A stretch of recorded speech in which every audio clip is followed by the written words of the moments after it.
Hello everyone, welcome back to Riyaz motor. भाई बहुत time के बाद अपने चैनल पे एक नई वीडियो यहाँ पे अपलोड हो रही है और वो भी अपनी नई नवीली रॉयल एनफील्ड क्लासिक 350 2026 मॉडल के ऊपर।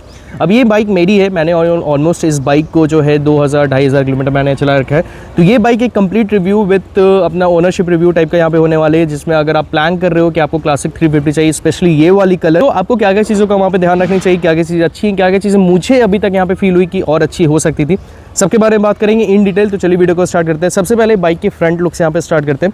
भाई सबसे पहली चीज़, सारे कलर्स एक तरफ है।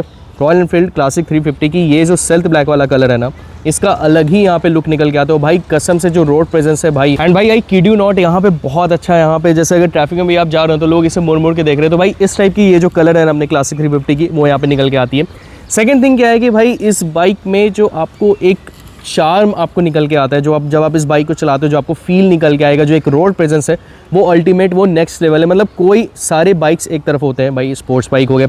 इवन मैं पहले बहुत बड़ा फ़ैन था, मैं ये बाइक को लेने के पहले मैं RR 310 लेने का सोच रहा था, बट मुझे समझ में तब आया जब मैंने इस बाइक को लिया और जब मैंने इस बाइक को लेकर मैं ऑलमोस्ट यहाँ पे चला रहा हूँ, तब मुझे समझ आया कि भाई रॉयल एनफील्ड के इतने ज़्यादा लोग फैंस क्यों हैं। मुझे हमेशा से क्लासिक 350 अच्छी लगती थी और मैंने ये भी सोचा था कि अगर मैं इन फ्यूचर कभी भी क्लासिक 350 लूँगा तो मैं ब्लैक कलर में ही लूँगा। और हमारे सामने आज वो बाइक खड़ी है यहाँ पे। सबसे पहला चीज़ यहाँ पे फ्रंट में अगर हम बात करें तो यहाँ पे आपको अपडेट्स यहाँ पे हो गए, LED headlights, LED turn indicators, LED pilot bulbs वगैरह, सारी चीज़ें आपको यहाँ पे मिल गई है।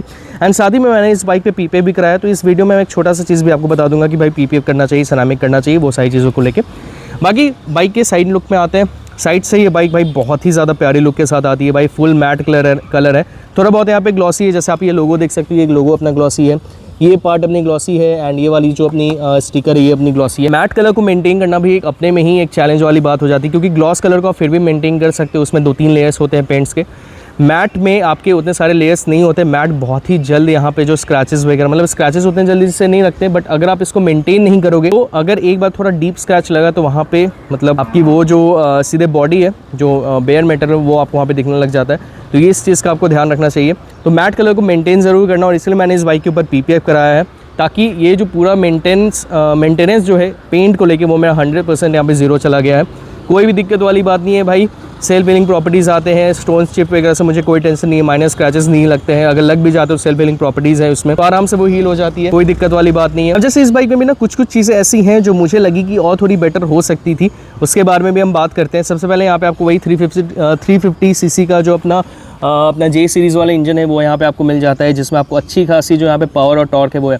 अब एक चीज़ मुझे यहाँ पे समझ में नहीं आया कि भाई रॉयल एनफील्ड ने ये बोला कि इसकी जो पुरानी इंजन्स आते थे उसमें जो अभी ये BS6 कंप्लायंस होने की वजह से ये जो इंजन अपना यहाँ पे इन्होंने चेंज किया है, इसमें माइलेज बढ़ जाती है, रिफाइनमेंट। देखो रिफाइनमेंट नो डाउट रिफाइनमेंट बहुत ही ज़्यादा बढ़ गई, बट माइलेज सच में माइलेज नहीं बढ़ी है भाई। 30.5 जो अपना किलोमीटर पर लीटर का जो मुझे माइलेज है वो यहाँ पे इस बाइक में निकाल के दिया, वो भी फुल टू फुल टैंक पे। मैंने इसका माइलेज टेस्टिंग भी किया मैं इंस्टाग्राम पेज पे, तो वो भी अगर आपको मन है तो आप जाके देख सकते हो। हालांकि यूट्यूब पे भी वो चीज़ है, तो वो भी आप देख सकते हो। हालांकि 30 से ज़्यादा ये माइलेज नहीं देती, बहुत बार से अगर मैं इस गाड़ी को चलाऊँ तो 31-32, उससे ज़्यादा तो एकदम नहीं देने वाली है। और मैं आपको कंप्लीट माइलेज बता रहा हूँ, मतलब ऐसा है कि हाईवे पे लेके जा रहा हूँ, फिर मैं नॉर्मली अपना अगर सिटी ड्राइविंग कर रहा हूँ, तो कंप्लीट जो एक माइलेज है वो मुझे 30.5 किलोमीटर पर लीटर का जो माइलेज है वो यहाँ पे निकाल के दी है। अब यहाँ पे इंजन बहुत ज़्यादा रिफाइंड हुआ है। हाँ, वो चीज़ अलग है कि भाई पुराने BS3 जो बुलेट चलाने में जो मज़ा था वो एक अलग ही था, बट ठीक है यार, अब कोई नहीं, अब टाइम के साथ जैसे जैसे चीज़ें यहाँ पे बदल रही, हम लोग को भी यहाँ पे अपडेट होना पड़ेगा। तो भाई BS6 इंजन अपना यहाँ पे। साथ ही में यहाँ पे एग्जॉस्ट जो आप देख पा रहे होगे, ये एग्जॉस्ट में मैंने अभी तक कुछ नहीं कराया है, और मेरा ऐसा कोई प्लान भी नहीं है इसमें कुछ चेंजेस वगैरह कराने की। इसकी एग्जॉस्ट में मुझे ऐसी बहुत ज़्यादा प्यारी लगती है।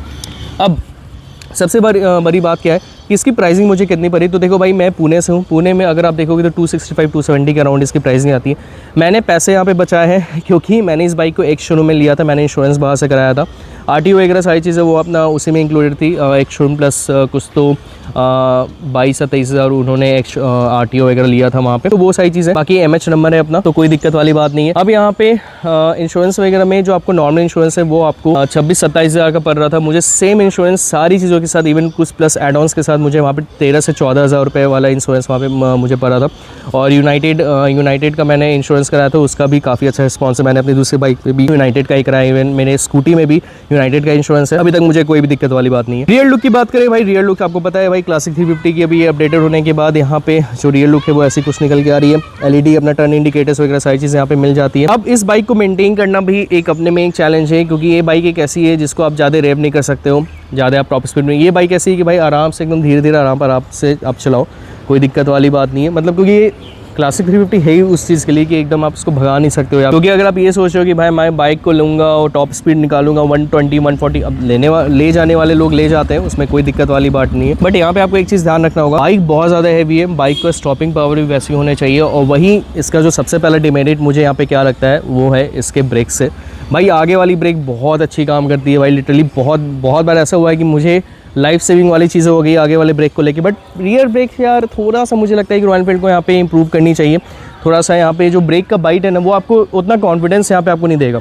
इसलिए मैं रिकमेंड करता हूँ कि अगर आपके पास बुलेट या फिर क्लासिक 350 है तो आप आराम से 80 100 110 के अप्रॉक्स आप गाड़ी चलाओ, उससे ज़्यादा मत भगाओ। क्योंकि भाई देखो स्टॉपिंग पावर उतनी अच्छी नहीं रहेगी तो फिर भाई गाड़ी नहीं रुकेगी और आपके साथ कुछ दुर्घटना हो सकती है। तो इसलिए मैं वो चीज़ रिकमेंड नहीं करता हूँ। तो पहला डिमेरिट तो मुझे यही लगा कि भाई इसमें आपको ब्रेक्स यहाँ पे इंप्रूव होने चाहिए। ठीक है, आप आफ्टर मार्केट जो अपना ब्रेक पैड्स है उसकी तरफ आप जा सकते हो, सिरेमिक ब्रेकिंग वगैरह जो आती है, बहुत तरीके की चीज़ें आती है, तो उसके साथ जाता हूँ। इवन मैं प्लान कर भी रहा हूँ कि इसके जो ब्रेक्स है वो मैं वहाँ पे इंप्रूव करूँ, अभी नहीं कुछ टाइम के बाद। अभी इसकी फर्स्ट सर्विसिंग अभी हुई है। हाँ, सेकंड थिंग भाई, फर्स्ट सर्विसिंग हमेशा बोलता है, हालांकि वो सारे कंपनीज़ का है कि भाई वो फ्री है, बट फ्री नहीं होती है। पहले सर्विसिंग मुझे इसमें 1600 रुपये लगे, जिसमें engine oil, chain loop, chain clean वगैरह सारी चीज़ें जो यहाँ पे है वो यहाँ पे चेंज हुई है। साथ में भाई गाड़ी बहुत ही ज़्यादा कंफर्टेबल है। मैंने इस गाड़ी को, इसमें अभी मैंने सीट कवर ऊपर से डलवा रखा है ये, ठीक है। मैंने इस गाड़ी पे पिलियन के साथ ऑलमोस्ट 300 किलोमीटर का मैंने राइड किया था, ठीक है, फर्स्ट सर्विसिंग के बाद। और काफ़ी अच्छा, मतलब मैं अगर लिटरली आपको बताऊँ बहुत ही ज़्यादा कंफर्टेबल है as compared to the Bullet 350। ये गाड़ी बहुत आपको कंफर्ट यहाँ पे प्रोवाइड करने वाली है। एंड देखो बुलेट के अपने लोग हैं, बट क्लासिक 350 का एक अलग ही यहाँ पे टोरा है, तो वो चीज़ है भाई। तो कंफर्ट के मामले में क्लासिक 350 विंस। सेकंड थिंग क्या है कि भाई इसकी जो हैंडल है वो थोड़ा कॉम्पैक्ट है, तो आराम से इजी यू टर्न्स और आराम से आपके ट्रैफिक में आराम से आप यहाँ पे घुमा सकते हो भाई, कोई दिक्कत वाली बात नहीं है। तो मुझे ऐसा कुछ यहाँ पे दिक्कत नहीं फील हुई कि इतनी ज़्यादा हेवी बाइक है, ट्रैफिक में मुझे दिक्कत हो रही चलाने में, वो चीज़ नहीं हुई। सेकंड थिंग जो मुझे यहाँ पे थोड़ा सा लगा कि और इंप्रूव हो सकता था वो है इसका गियर शिफ्ट का। क्या है भाई सीन कि यहाँ पे आपको थोड़ी बहुत यहाँ पे गियर्स अटकते हैं इसके, जब आप इसको सेकंड से फर्स्ट गियर में लेके आना चाहते हो तो थोड़ा बहुत वहाँ पे गियर अटकते हैं। जब थोड़ी स्पीड यहाँ पे लो हो जाती है, जैसे आप ट्रैफिक में रुक रहे हो, आपकी बाइक जैसे अगर 20 किलोमीटर के नीचे आती है तो वहाँ पे थोड़ा सा गियर अटकता है। और ये चीज़ मैं इस पर्टिकुलर मॉडल के, इस पर्टिकुलर यूनिट के बारे में मैं बात नहीं कर रहा हूँ, ये मोस्टली सारे क्लासिक 350 और सारे बुलेट 350 के साथ ये चीज़ है। अगर आपने बहुत नोटिस किया होगा उस चीज़ को तब आपको पता चलेगा, नहीं तो आपको लगेगा कि मैं इस पर्टिकुलर यूनिट का ये प्रॉब्लम है। बट ऐसा नहीं, आप कभी नोटिस करना, अगर आपके पास क्लासिक 350 या फिर बुलेट 350 है तो ये चीज़ का आप नोटिस करना। बाकी ओवरऑल तो मुझे यहाँ पे ऐसा कुछ यहाँ पे दिक्कत नहीं लगी है। हाँ भाई, अब क्लासिक 350 आप लेके चल रहे हो, रॉयल एनफील्ड की बाइक लेके चल रहे हो, तो आपको कभी कभी इनवाइटेड जो साउंड्स है वो भी आपको वहाँ पे सुनने को मिल सकते हैं, जिसमें आपको लगा कि भाई मुझे अब सर्विस सेंटर लेके जाना पड़ेगा। बाकी बाइक को मैंने ओवरऑल यहाँ पे पीपीएफ मैंने करा रखा है। तो भाई पीपीएफ के बारे में अगर मैं आपको बताऊँ तो पीपीएफ हमेशा दो क्वालिटी के आते हैं, टीपीयू और एक टीपीएच। हमेशा टीपीयू की तरफ जाना थोड़ा कॉस्टली होता है, बट वो आपको सेल्फ हीलिंग प्रॉपर्टीज़, हाइड्रोफोबिक, साथ में आपको स्टोन चिपिंग वगैरह नहीं होती है, मतलब स्टोन चिपिंग अगर होती भी है तो आपके पेंट पे यहाँ पे नुकसान नहीं करता है। चौथा चीज़ क्या होता है कि वहाँ पे आपकी जो मतलब जो अपना पीपीएफ वो येलो नहीं पड़ता है, आराम से 5-10 साल तक वो यहाँ पे निकाल सकती है। अब आते हैं टीपीएच के ऊपर। टीपीएच आपका अगर मैं आपको एकदम सिंपल टर्म्स में बताऊँ तो एक लैमिनेशन होता है। लैमिनेशन आपकी हीट के साथ वो हार्ड हो जाती है, येलोइश हो जाते हैं, क्रैक्स आ जाते हैं, ठीक है। उस वजह से आप जब आप उसको हटाओगे तो वहाँ पे आपके पेंट भी निकल सकते हैं। तो हमेशा go for a very good PPF जो कि आपका टीपीयू क्वालिटी के हों।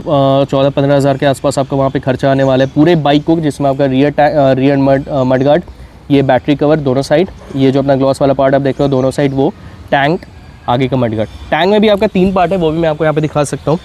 देखो ये 3 पार्ट, 1 पार्ट, 2 पार्ट, 3 पार्ट में ये कंप्लीट यहाँ पे हुआ है। एंड ऑलमोस्ट ये पीपीएफ को कराया हुआ मुझे 1 से 1.5 महीना यहाँ पे हो गया।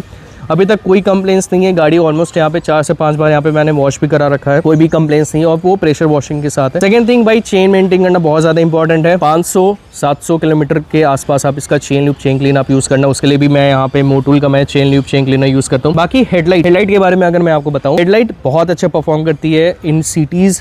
हाईवेज अगर आप नॉर्मल हाईवे पे जा रहे हो तो ठीक है, लेकिन जब आप एक्सप्रेसवे पे जाते हो, अब अगर आप एक प्रॉपर एक क्रूजिंग पर्पस से अगर आप सोचो कि मैं यहाँ पे बस इस हेडलाइट की बदौलत जाऊँगा, मत करना। एक्स्ट्रा फॉग लाइट डलवा देना, क्योंकि इसकी हेडलाइट्स जो है हाईवेज़ पे दब सी जाती है तो आपको फील होगा कि भाई आपकी हेडलाइट काम नहीं कर रही है, तो वो एक चीज़। बाकी सिटी में नो प्रॉब्लम, सिटी में बहुत अच्छे से यहाँ पे काम करती है, तो कोई दिक्कत वाली बात नहीं है।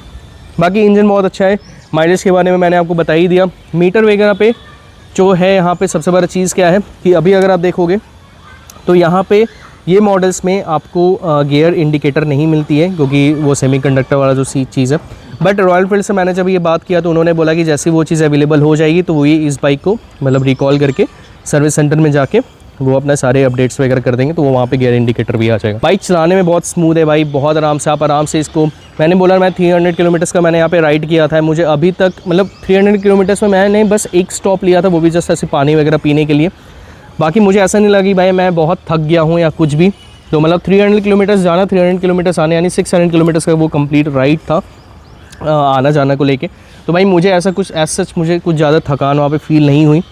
बाकी भाई गाड़ी बहुत दब के चलती है, आपको एकदम भी अंडर कॉन्फिडेंस यहाँ पे नहीं आएगा कि भाई बाइक थोड़ी सी अनकंट्रोल हो जाएगी, या फिर अगर आप बहुत ऐसे ये होता है ना जिगजैग वे में या फिर लहरिया कट अगर आप चलाओगे तो ऑब्वियसली आप बाइक को लेके गिरने ही वाले हो।